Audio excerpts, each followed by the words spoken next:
పోలీసులతో ఇంట్లో రాద్ధాంతం సృష్టించడం తనకు భయమేస్తుందని తక్షణమే ఆత్మరక్షణ కల్పించాలంటూ 24వ డివిజన్ వీర మహిళ బోడపాటి మరియా ఆవేదన వ్యక్తం చేసింది. కాకినాడ 24వ డివిజన్ ముగ్గుపేట తన నివాసం వద్ద బోడపాటి మరియా కుటుంబ సభ్యులతో నిరసన తెలిపారు.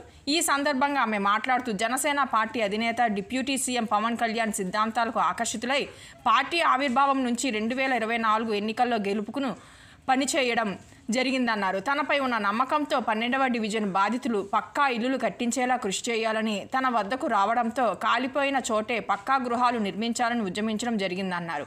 గంజాయి డ్రగ్స్ ఉన్నాయంటూ తన ఇంట్లో పోలీసులతో సోదాలు చేయించి మనోభావాలు దెబ్బతీశారనే మరియా ఆవేదన వ్యక్తం చేసింది.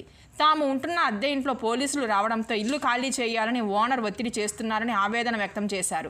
డిప్యూటీ సీఎం పవన్ కళ్యాణ్ సిద్ధాంతాలను ప్రజల్లోకి విస్తృతంగా తీసుకెళ్లడమే తాను చేసిన నేరమా అంటూ నాయకుల్ని ప్రశ్నించారు.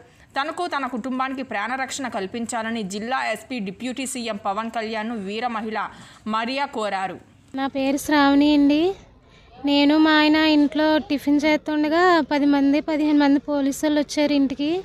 వచ్చి నేను బాలింతరాలను కూడా చూడకుండా, మా ఆయన గారు వికలాంగండి, వికలాంగాన్ని చూడకుండా ఇద్దరిని బయటికి గెంటేసి వస్తువులన్నీ చల్లా చెదురు చేసేసారండి.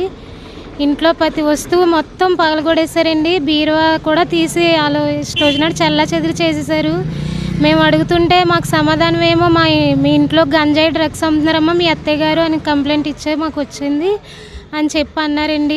నేను 3వ నెల చిన్న పాప కూడా ఉందండి నాకు. అయినా సరే ఆలోచించలేదండి. వాళ్ళందరూ కలిసి ఇంట్లోంచి గెంటేశారండి. మా ఆయన వికలాంగ నడవలేకపోయినా సరే ఊరుకోలేదండి. వాళ్ళు ఇంట్లోంచి బయటికి గెంటేశారండి. నాకేమో ముగ్గురు పిల్లలు కూడా గెంటేశారండి బయటికి. మీరు ఎంతగానో ఎస్పీ గారు మాకు ప్రాణరక్షణ ఉందండి. ఎస్పీ గారు మాకు ప్రాణహాని ఉందండి.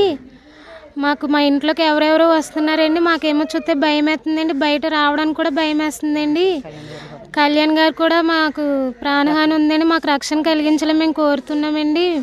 మీ అందరినీ చేతులు జోడించి అడుగుతున్నానండి. మాకు ప్రాణహాని ఉందని మమ్మల్ని అందరినీ మీరే రక్షించాలని కోరుతున్నానండి. జై జనసేన. ఏ నాయకులు అంటే తుమ్మల రమేష్ ఉన్నాడు సార్. అక్కడ తుమ్మల రమేష్ ద్వారాగా ఆయన రెచ్చగొడితే ఆయన రెచ్చిపోతున్నాడు. తుమ్మల రమేష్ అన్న వ్యక్తి ఆయన ఎవరు మనసో మీ అందరికీ తెలుసు. నేను చెప్పాల్సిన మాట ఏమీ లేదు. ఆయన ఎవరి మనసో మీ అందరికీ తెలుసు. మీ మీడియా సోదరులు అందరికీ తెలుసు అతను ఎవరి మనసు అన్నది. తుమ్మల రమేష్ అన్న వ్యక్తి. తుమ్మల రమేష్ వార్డే కదండి అది.